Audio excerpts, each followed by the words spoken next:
All right, so now everyone is here and we're settled. Today our speakers will be Julius from NeurochainAI, Sergio from Hackless, and Tzahi from Kima Finance. Just a small reminder about today, we do have a giveaway on who can write the best questions for the spaces, and we will be answering your questions throughout. So without further ado, I'd like to let each of our speakers introduce themselves and talk about the project they represent. So let's start with Julius. Hello, everyone. Pleasure to be here and pleasure to be amongst such great speakers from our partnering projects, which is a great opportunity to share some thoughts or some leadership thoughts on what we believe decentralization is all about. So NeurochainAI is, of course, an AI project, and as such, it has had a lot of global acceptance issues, if I may. And, like US Congress and European Union, they're all deciding, how this data privacy and how this data security is going to be maintained, how all the information that is obtained, how we can structure it so there's, intellectual property and things as such. And decentralization, I believe, helps us in a lot of ways in this particular area. I do believe we'll touch base a bit more on how we plan to implement it and how we see it as a solution itself. But overall, we here at NeuroChain, we are heavily focused, of course, on data privacy and data security, on the personal information and personalized information to be as secure as possible through ensuring, partnerships with MongoDB as one of the examples, Kima, Private AI, and many more, which provides similar levels or similar layers of the overall data security in this area, in this field. Okay, thank you, Julius, for a great introduction. Sergio?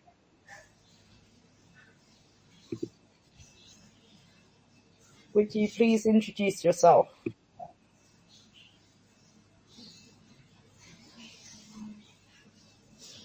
Maybe you're talking on mute. I don't know.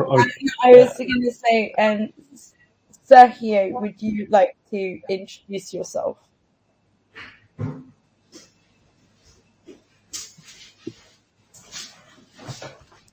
Do you mean Tzahi from Kima or someone else?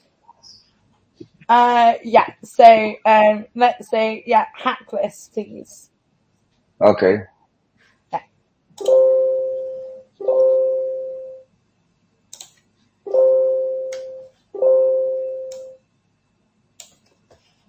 I was just looking at the lineup. I think Sergio dropped.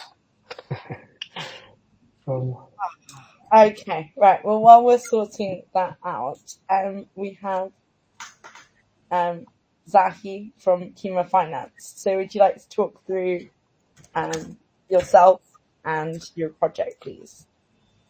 Yeah, sure. So first of all, pleasure to be here and thankful all the guys for joining. Appreciate your time. I'm Tzahi. I'm one of the co-founders at Kima. I've been in technology for many years, and in the last 8 years in Web3. I've done dozens of projects, and Kima is a project we started 3 years ago. Kima, from a conceptual perspective, is a money transfer protocol. From technology perspective, we are Upchain L1 based on Cosmos SDK, and we are infrastructure with the idea that our clients are applications. So basically, we act behind the scene, and applications are using Kima in order to transfer money. We have capabilities to connect to any blockchain, of course, but also to Web2, banks and cards and other Web2. Our main use case or the simple use case is moving liquidity between chains, for example, stable coins. However, our other use cases are really different. For example, multi-chain tokens or settlement of RWAs or on-ramp and off-ramp in a decentralized way. And one important thing to mention is that Kima is considered a very interesting and secured solution because we do not use smart contracts. And our solution is very secure from this perspective. So even big institutions are interested to work with Kima. So this is in few words about us, and thanks again for being here. Yeah, I'm just thinking we got at least almost 200 in the room. Now Paul is back. Paul, could you tell us about yourself and Hackless, please?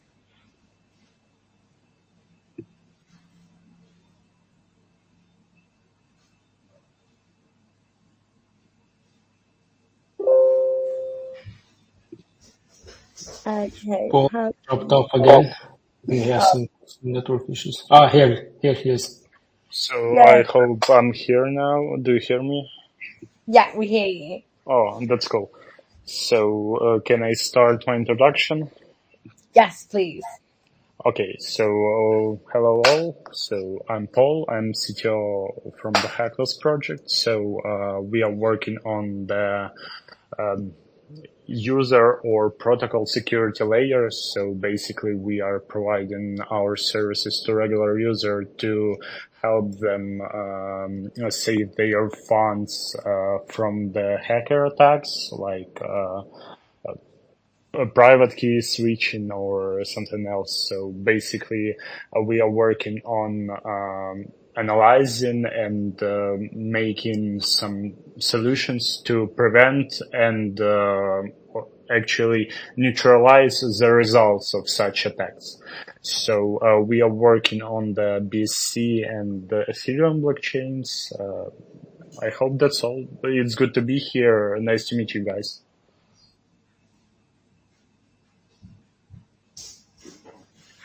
Okay, well, now let's go on to the topic today, because it's about one of the core pillars of blockchain itself, data privacy, with an emphasis on decentralization.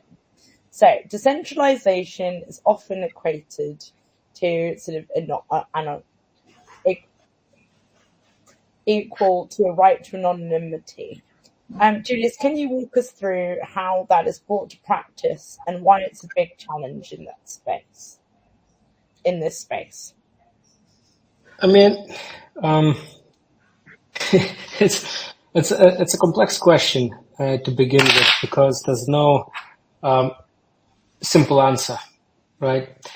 If we look at the whole decentralization idea and how the blockchain provides, this data privacy and security, it's actually a mix, in my opinion, right? And I would like to challenge all the speakers today, to share their opinions afterwards. But the most important part that the blockchain brought to as a technological layer and as a technology itself was anonymity, right? Because no one knows who owns this or that address.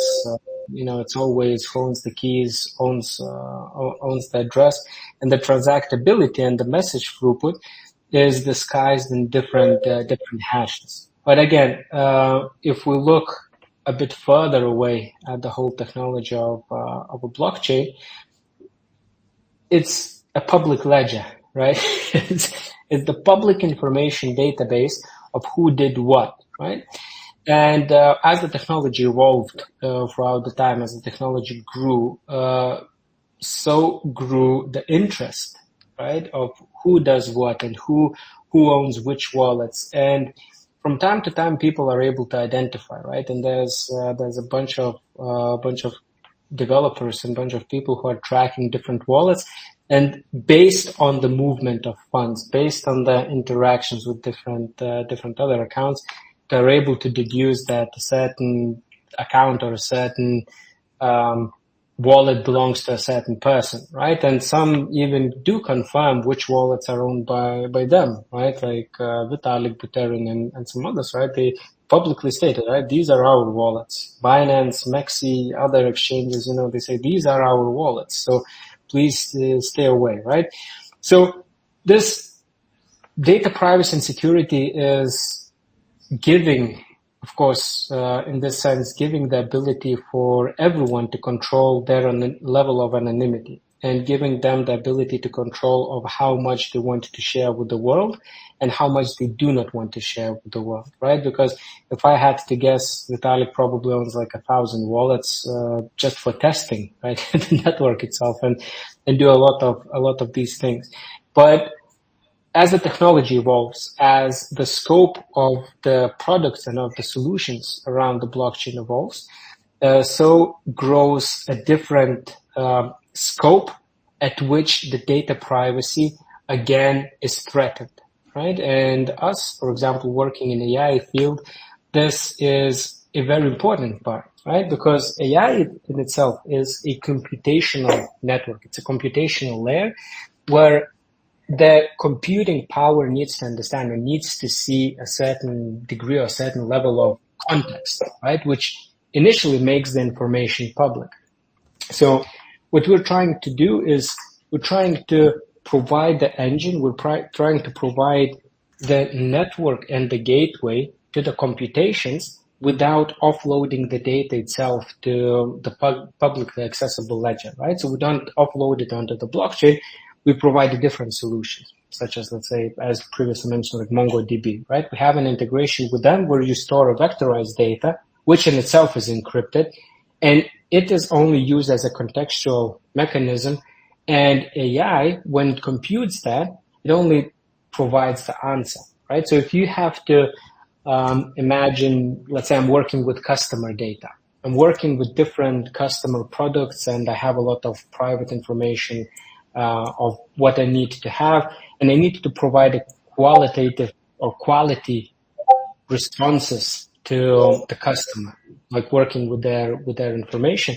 So what I do, I store all that information vectorized on the MongoDB database, and I only send out to the network to rephrase the information. So for example, if a customer comes in, like customer A comes to the platform and says, can you give me information about my outstanding balances in my wallet and, do this and that, the information that will be computed and that will be presented to the user will be your balances of this, right? However, the network is not going to know which customer, where this request come from, what type of other contextual information was handled.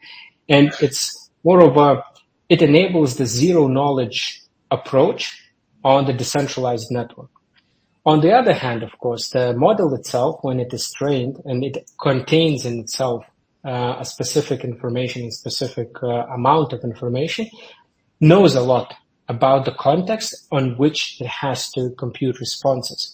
But we have done quite a few things, and for the Web2 companies as well, where we strip down when training the model, we strip down all the personalized information, and we only leave the information which is generically understandable by the model itself, so that it can create these links and that it can build up the context.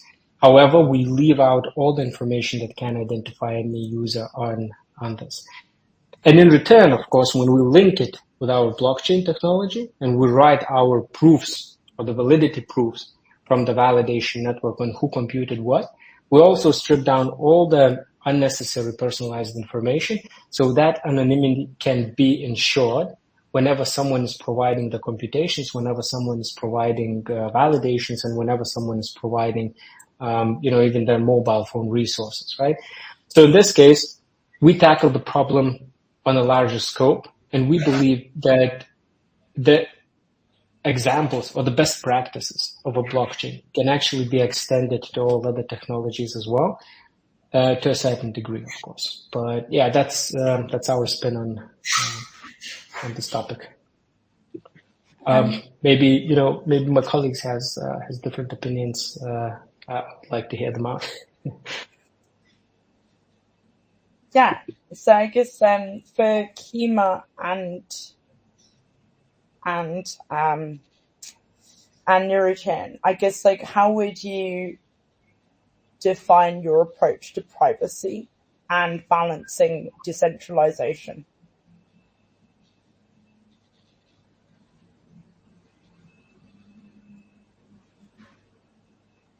You want me to start? Yes, please.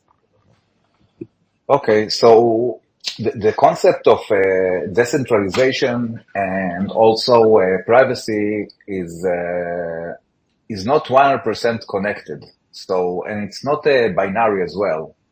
So usually when we talk about privacy and anonymity, what do we mean? Because sometimes maybe working on blockchain is worse than working with, let's say, a Swiss bank from anonymity and privacy. Blockchains are really difficult in this perspective because you can see a lot of data. When we are trying to use more like zero knowledge or other cryptographic algorithms to hide data, then we have problems of regulation sometimes.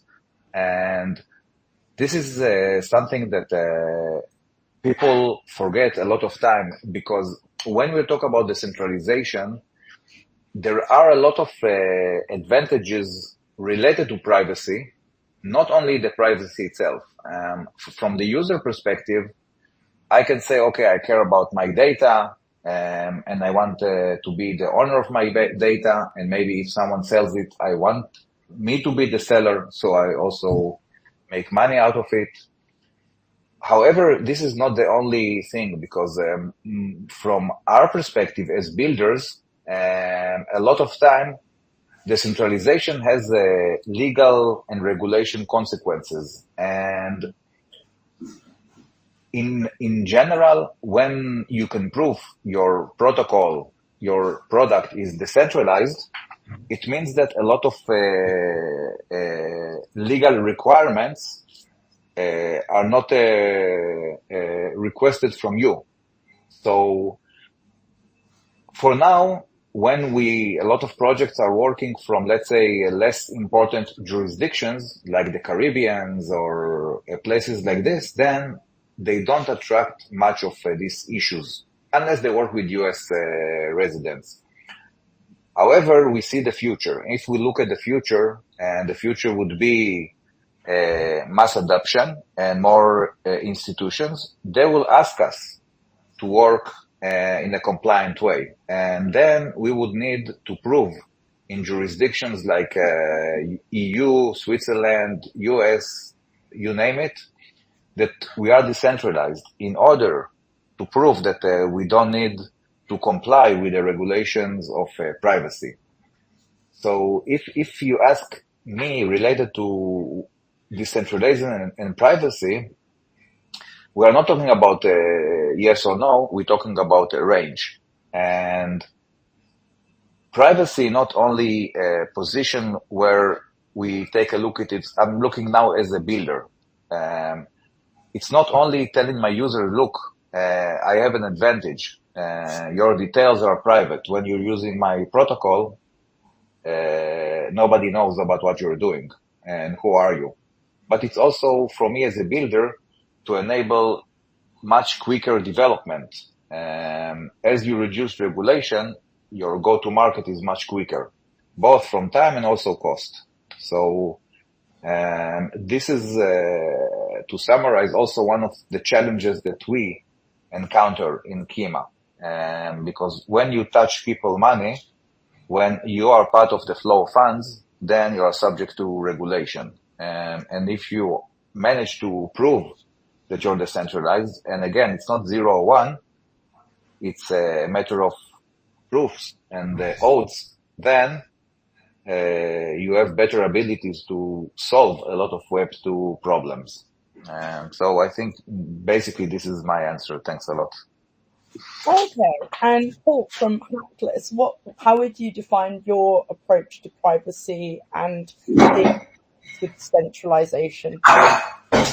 So basically, in Hackless, we have maybe a little more different opinion on the privacy, because privacy can be also a disadvantage to the system in case like hacks or manipulations with some data on the blockchain system. So basically, in Hackless, we are working with few private providers, private mining providers. So basically, it can be used for the good issues, like we can process private transaction when user have a compromised wallet. So the actual piece of software that steal all of the money from the actual wallet can still can detect the private transaction, and we can help rescue some other funds that may be locked in the staking or vested.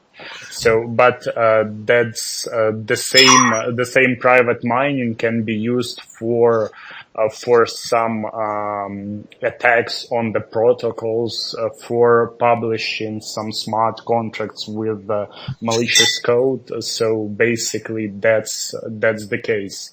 I absolutely agree with Tzahi about the range of the privacy, because if all the data will be private in the blockchain, it would not be an actual blockchain or decentralized system. But if all data are public, there could be a lot of possible outcomes for both protocols and hackers. So yeah. Okay, so we're all aware that Web3 was born out as a solution to Web2 issues, monopoly and things like breaches and us not owning our information or online presence. Sergio, over to you. What problems with Web2 does DePIN solve, and how does Hackless contribute? So actually, I am here from Hackless now, so Sergio can't join us, so I'm here. So yeah, about problems that we can solve. So first of all, the PIN helps regular users to get access to the specific services from anywhere. So that's actually one of the main advantages of the decentralized system, because there is no limitation based on your location. Therefore, some of the centralized infrastructure providers can block user from the different region. So all you need is a blockchain wallet to connect to such services. So also sometimes solutions from the DePIN sector called an industrial DAO, because any user from the blockchain ecosystem can participate in protocol development, can request some features. So in the centralized project, it can be very difficult to get an opinion from the regular user. So in Hackless, we are providing our security services to both sides of the blockchain ecosystem, so for the regular users and the protocols. So we are constantly searching for the new threats in the blockchain environment and trying to analyze them with security teams and actually an AI solutions to present such services that can prevent or neutralize the result of the attacks.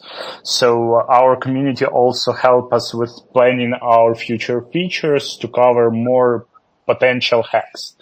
So also I will share a few our plans for the AI integration.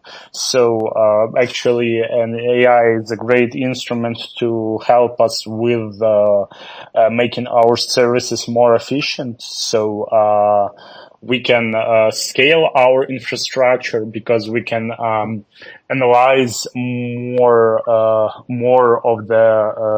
transaction data, more possible attacks, or we can make our analysis more precise and more efficient. So we can analyze transaction data. We can analyze transaction sequences, like from such wallet, like when the wallet published some smart contract, we can then analyze the actual interaction with such smart contract. So basically, their AI can introduce us with a lot more possibilities than we can do like by ourselves.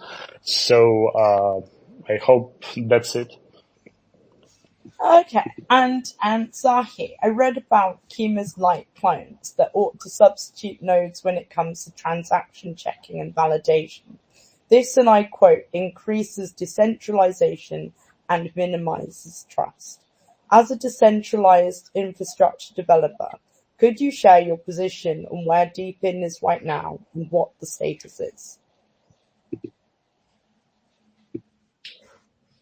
Yeah, sure. So first of all, about Kima, as I said before, as a decentralized protocol, Kima is an app chain, and we are based on Cosmos SDK, so we have our own validators. So basically, every validator is what we call a node and is acting separately. And there's a lot of thinking about where to put your validators in order to make it really decentralized, but I leave this point for a second now. If you want your validator to do other things, not only validating, for example, if we want the validator to sign transactions, we are using, for example, TSS, which is a solution to split private keys between different validators. Or you want to contact or connect or message other blockchains, then our solution is using light clients. It means that every validator should hold a light client in order to keep this decentralization. Or if we want data from the external world, for example, decentralized oracles. So I really believe that DePIN is a crucial part of our industry, because what does it mean, decentralization, if you call yourself decentralized, but your validators are contacting the same source of information? So basically, or source of failure. So it's a part of all the system, and we are a new industry. So slowly, we need to move into the direction of using decentralized system in any part of our protocols. And for sure, we as builders want to have holistic solutions for decentralization. So everything we touch will be decentralized. However, as most of the guys on these calls know, a lot of the services like Infura, a lot of others are not really reaching this point. So we have a lot of parts in our systems that are totally not decentralized, and with all the meaning of that. So it's not only you to be decentralized, but the tools that you're using. I'm not looking at DePIN as something separate. I'm looking mostly at where the market is going, where the future should go, and then think where this should go with it. So from my perspective, we are going into more and more regulated and compliant future, more with institutions, and also more with let's say, retail adoption, regular people that are using. So I think with this, with this thought, we need to think about every piece of DePIN to see if each part of it is matching this this future. So my answer is yes, of course, it's needed, it's crucial, but we need to really understand what part of it and what part of it matches the needs of the user, the future users. Thanks. Well, while you're here, because you've got Tolga Ozek from the audience has just got a few questions, if I may. So the first one will be, you just stated that Kima is considered very secure and interesting for big institutions.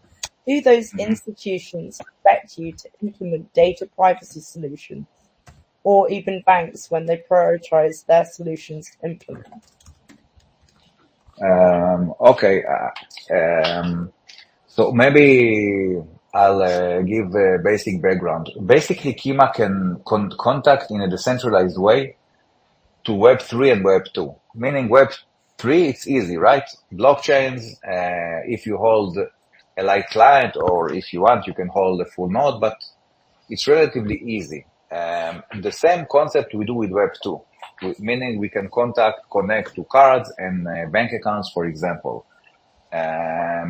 So we are trying to bring all the world into one place. So if Kima as a system wants to work with a bank, for example, let's say, or a regulated hedge fund or any other institution, even simple than you think, then usually these entities will look at the security of Kima as a project. So they will look at everything. So it starts with the code, they look at audits, they look at if we have an internal CISO, for example. But not only that, when we'll reach more regulation, and we see it in Kima, they will also ask us to show licenses of security. So Kima, of course, we are not using smart contracts, which is a great plus for many reasons. I don't need to say it here. But when you work with institutions, they're required to see licenses. For example, SOC 1, SOC 2, a lot of licenses that regulated entities require in order to work with them. And when we are going into more regulated and more institutional future, we should also go with them. We should go according to their requirements. We will never be able to work with institutions like this if we don't comply with their regulations. And we will not change them. We need to change ourselves. Okay. So I think because we're almost out of time, I'm going to do a final wrap-up question, and then maybe I'll choose another question from the audience. Decentralization is quite romanticized. It doesn't necessarily equal privacy as well as security just because you bear the responsibility. Since we established that, what do you think comes next? Would Julian from NeuroChain like to take that question? Well, I know for a fact that the future is bright for this technology and for overall environment.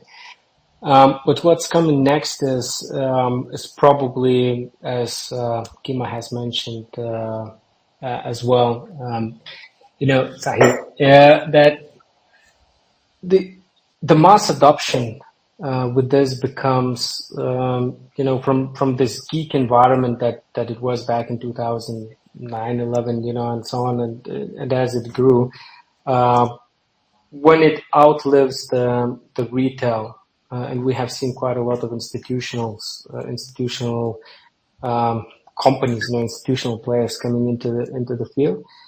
I believe that with proper regulations, with proper privacy acts in place, with proper identification, which protects the user data as well as enables the transactability between subjects, it will grow to become a more significant, more approachable product, which is going to be part of our everyday life. I know for a fact that even right now, right, fintech companies, different other institutional players like Web2 players are using blockchain for easy liquidity transfers, for for cost saving and speed up of the transactions in many cases, and without us even knowing, right? It's becoming an underlying technology. So I think that in the near future, this romanticization or the thought of Web3 as being the technology only for the people, right? It will become the technology for communities and for overall, as a communication layer as such.